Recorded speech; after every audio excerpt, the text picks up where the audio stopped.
Subscribe کیجئے ہمارے channel کو اور بیل آئیکن کو دبائیے تاکہ قرآن و حدیث کی بات آپ تک فوری پہنچ سکے۔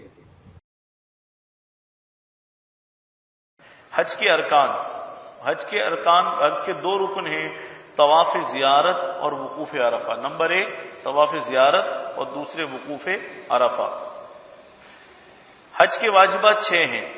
نمبر 1 مزدلفہ میں وقوف یعنی صبح صادق کے بعد ٹھہرنا، اگرچہ 1 گھڑی ہو یہ بھی واجب ہے۔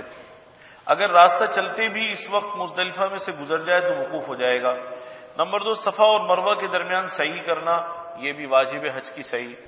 نمبر 3 رمی جمار یعنی شیطان کو کنکریاں مارنا، یہ بھی واجب ہے۔ نمبر 4 قران اور تمتع کرنے والے کو تمتع اور قران کے شکرانے کا دم دینا۔ دو حج ہیں جن کے اندر قربانی کرنی پڑتی ہے، حج کی قربانی، عید والی نہیں۔ ایک جس نے حج تمتع کیا اس کے ذمے بھی قربانی ہے۔ حج تمتع کس کو کہتے ہیں کہ ایک ہی سفر میں عمرہ بھی کر لے اور احرام کھول دے، پھر حج کے دنوں میں دوبارہ احرام باندھ کے حج بھی کر لے، یعنی ڈبل کام کر لیا۔ اس کے شکرانے میں وہ کیا کرتا ہے، قربانی کرنی پڑتی ہے۔ اور قران کسے کہتے ہیں، ایک ہی احرام میں دونوں کام کر لے۔ تمتع میں احرام ایک نہیں ہوتا، گیا عمرہ کیا احرام کھول دیا، پھر حج کے دنوں میں احرام باندھ لیا۔ قران میں یہ ہے کہ ایک ہی احرام میں عمرے کی بھی نیت کرے، اسی احرام میں حج کی بھی نیت کرے، ایک ہی احرام میں دونوں کام کر لے، جب حج ہو پھر احرام کھولے۔ اس کو بھی شکرانے کے طور پر اس کا دم دینا واجب ہے۔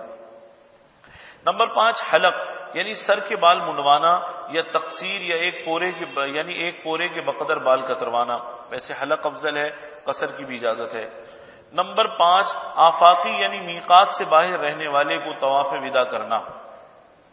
مسئلہ واجبات کا حکم یہ ہے، اگر ان میں سے کوئی واجب چھوٹ جائے تو حج تو ہو جائے گا، خواہ قصدن چھوڑا ہو یا بھول کر، لیکن اس کی جزا لازم ہوگی، یعنی دم وغیرہ دینا پڑے گا۔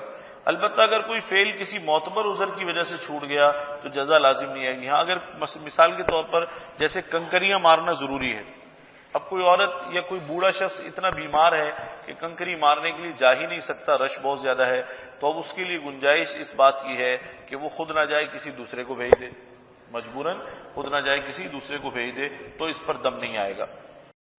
امید ہے اس ویڈیو کو صدقہ جاریہ کے طور پر آپ لوگ ضرور لائک اور شیئر کریں گے، اور مزید پرسرار پہلوؤں کے بارے میں جاننے کے لیے ہمارے چینل کو سبسکرائب کریں۔ یا کچھ پوچھنا یا جاننا ہو یا کوئی مشورہ ہو ہمیں ضرور کمنٹس کریں یا ای میل کریں۔ انشاءاللہ پھر ملاقات ہوگی۔ السلام علیکم ورحمۃ اللہ وبرکاتہ۔